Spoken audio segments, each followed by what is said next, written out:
ओम श्री साईनाथाय नमः।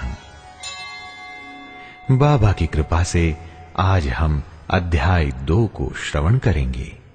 श्री साई की जीवनी सुंदर सहज सरल,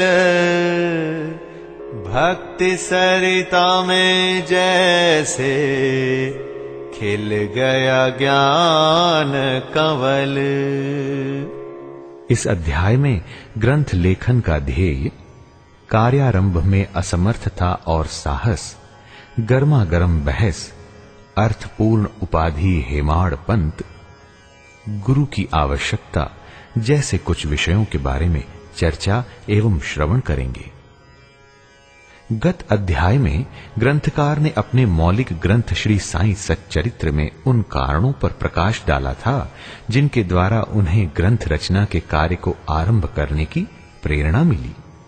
अब वे ग्रंथ पठन के योग्य अधिकारियों तथा अन्य विषयों का इस अध्याय में विवेचन करते हैं। आइए ये देखते हैं कि ग्रंथ लेखन का हेतु क्या था।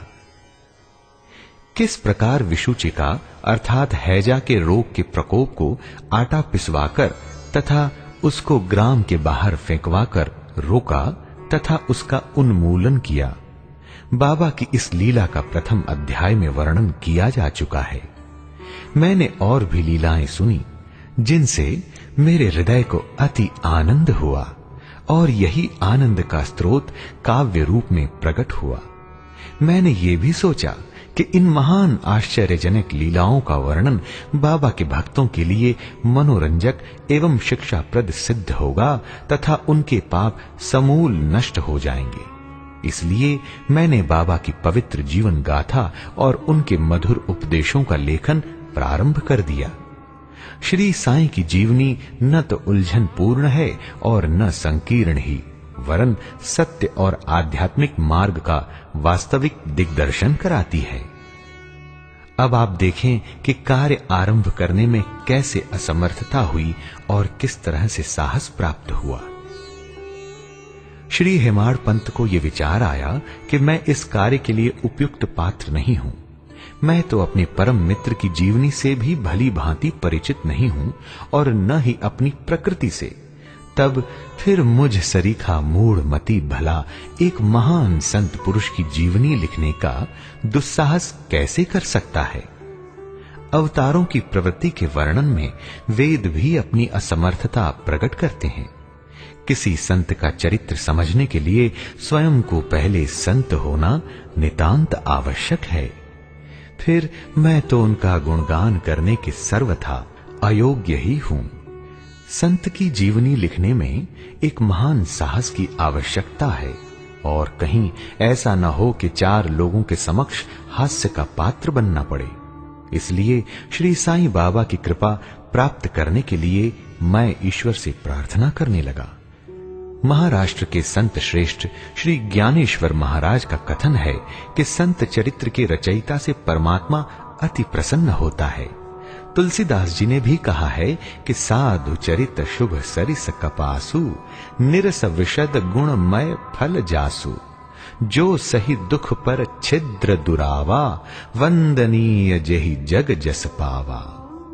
भक्तों को भी संतों की सेवा करने की इच्छा बनी रहती है। संतों की कार्य पूर्ण करा लेने की प्रणाली भी विचित्र ही है। यथार्थ प्रेरणा तो संत ही किया करते हैं, भक्त तो निमित्त मात्र या कहिए कि कार्य पूर्ति के लिए एक यंत्र मात्र हैं। उदाहरणार्थ शक संवत 1700 में कवि महीपति को संत चरित्र लेखन की प्रेरणा हुई। ईश्वर ने संतों में अंतः प्रेरणा पैदा की और कार्य पूर्ण हो गया। इसी प्रकार शक संवत 1800 में श्री दास गणों की सेवा स्वीकार हुई। महीपति ने 4 काव्य रचे, भक्त विजय, संत विजय, भक्त लीलामृत और संत लीलामृत, और दासगणों ने केवल 2 भक्त लीलामृत और संत कथामृत, जिसमें आधुनिक संतों के चरित्रों का वर्णन है। भक्त लीलामृत के अध्याय 31, 32 और 33 तथा संत कथामृत के 57वें अध्याय में श्री साईं बाबा की मधुर जीवनी तथा अमूल्य उपदेशों का वर्णन सुंदर एवं रोचक ढंग से किया गया है। इनका उद्धरण श्री साईं लीला पत्रिका के अंक 11, 12 और 17 में दिया गया है। पाठकों से इनके पठन का अनुरोध है। इसी प्रकार श्री साईं बाबा की अद्भुत लीलाओं का वर्णन एक बहुत सुंदर छोटी सी पुस्तिका श्री साईनाथ भजन माला में भी किया गया है। इसकी रचना बांद्रा की श्रीमती सावित्रीबाई रघुनाथ तेंदुलकर ने की है। श्री दासगणु महाराज ने भी श्री साईं बाबा पर कई मधुर कविताओं की रचना की है और एक भक्त अमीदास भवानी मेहता ने भी बाबा की कुछ कथाओं को गुजराती में प्रकाशित किया है।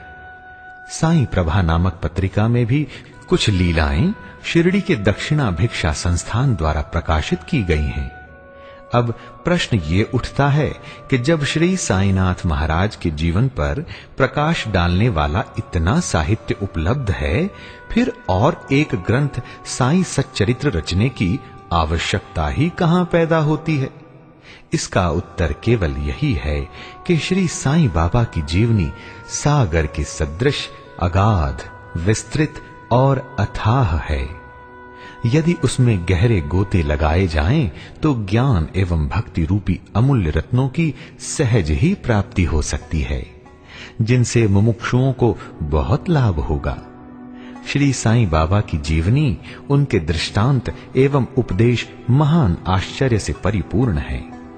दुख और दुर्भाग्यग्रस्त मानवों को इनसे शांति और सुख प्राप्त होगा तथा लोक व परलोक में श्रेयस की प्राप्ति होगी। यदि श्री साईं बाबा के उपदेशों का, जो कि वैदिक शिक्षा के समान ही मनोरंजक और शिक्षाप्रद हैं, ध्यान पूर्वक श्रवण एवं मनन किया जाए तो भक्तों को अपने मनोवांछित फल की प्राप्ति हो जाएगी, अर्थात ब्रह्म से अभिन्नता, अष्टांग योग की सिद्धि और समाधि आनंद आदि की प्राप्ति सरलता से हो जाएगी। ये सोचकर मैंने चरित्र की कथाओं को संकलित करना प्रारंभ कर दिया। साथ ही ये विचार भी आया कि मेरे लिए सबसे उत्तम साधना भी केवल यही है। जो भोले भाले प्राणी श्री साईं बाबा के दर्शनों से अपने नेत्र सफल करने के सौभाग्य से वंचित रहे हैं, उन्हें ये चरित्र अति आनंददायक प्रतीत होगा। अतः मैंने भी अपना अहंकार उनके श्री चरणों पर न्योछावर कर दिया। मैंने सोचा कि अब मेरा पथ अति सुगम हो गया है और बाबा मुझे इहलोक और परलोक में सुखी बना देंगे। मैं स्वयं बाबा की आज्ञा प्राप्त करने का साहस नहीं कर सकता था। अतः मैंने श्री माधवराव उपनाम श्यामा से, जो कि बाबा के अंतरंग भक्तों में से थे, इस हेतु प्रार्थना की। उन्होंने इस कार्य के निमित्त श्री साईं बाबा से विनम्र शब्दों में इस प्रकार प्रार्थना की। ये अन्ना साहेब आपकी जीवनी लिखने के लिए अति उत्सुक हैं, परंतु आप कृपया ऐसा न कहना कि मैं तो एक फकीर हूँ तथा मेरी जीवनी लिखने की आवश्यकता ही क्या है। आपकी केवल कृपा और अनुमति से ही ये लिख सकेंगे, अथवा आपके श्री चरणों का पुण्य प्रताप ही इस कार्य को सफल बना देगा। आपकी अनुमति तथा आशीर्वाद के अभाव में कोई भी कार्य यशस्वी नहीं हो सकता बाबा। ये प्रार्थना सुनकर बाबा को दया आ गई। उन्होंने आश्वासन और उदी देकर अपना वरद हस्त मेरे मस्तक पर रखा और कहने लगे, इन्हें जीवनी और दृष्टांतों को एकत्रित कर लिपिबद्ध करने दो। मैं इनकी सहायता करूंगा।